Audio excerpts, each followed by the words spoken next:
Andhra Pradesh deputy CM Pawan Kalyan కొండగట్టుకు ఇచ్చిన హామీ నెరవేర్చారు. ఆలయ అభివృద్ధికి టీటీడీ నిధుల నుండి 23 కోట్ల రూపాయలను మంజూరు చేసినట్టు అధికారులు తెలిపారు. దీక్ష విరమణ మండపానికి 3 కోట్లు, 100 గదుల నిర్మాణానికి 20 కోట్ల నిధులను కేటాయించనున్నట్లు ఇంజనీరింగ్ విభాగ అధికారులు తెలిపారు. టీటీడీ నుండి ఈఈ నరసింహమూర్తి, డీఈఈ నాగరాజు, ఏఈఈలు శర్మ, నాగరాజు కొండగట్టులో పనులను చేపట్టనున్న స్థలాన్ని పరిశీలించారు. ఆలయ అర్చకులు, అధికారులు వారికి స్వాగతం పలికారు.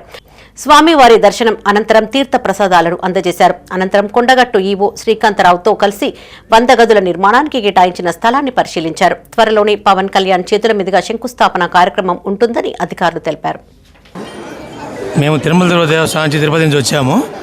ఇక్కడ ఒక బృహత్కార్యం చేపడుతున్నారని, దానికి శంకుస్థాపన చేయాలన్నటువంటి కార్యక్రమం ఉంది కాబట్టి ఈ పరిశీలన చేయడానికి వచ్చాము. త్వరలోనే ఆ కార్యక్రమానికి శంకుస్థాపన చేయబడుతుంది.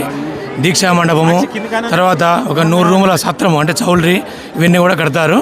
దానికి శంకుస్థాపన చేసే ముహూర్తము చూసుకొని శంకుస్థాపన స్థలం ఎక్కడ చేయాలో ఏమిటనే విషయాల్ని పరిశీలించడానికి వచ్చాము. గోవిందా.